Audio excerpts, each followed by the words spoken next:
Ja som si pozeral, čo je vlastne dostupné. Ja som pozeral Porfix, Hellus, Porotherm, všetko. Nakoľko teda dom staviam svojpomocne.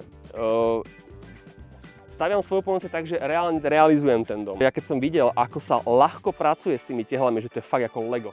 Je to Lego pre veľkých chlapcov, to ja rád strašne používam. Toto proste my sme urobili obvodové steny za jeden deň.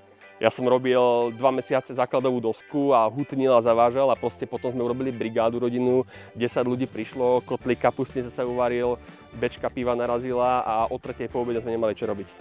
Proste bolo to super, fakt ako, mal som palety vyukladané hore, keď sme reťazov išli, jeden vlastne mazal, mal tú sidičku vlastne, to je ďalšia super vec, je to rýchle, kyblik, valček a sa iba ukladajú kocky. Fakt to išlo super. Je to presné, rýchle, bezproblémové.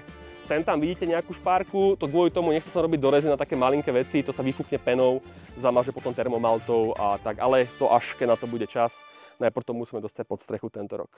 Takže tak.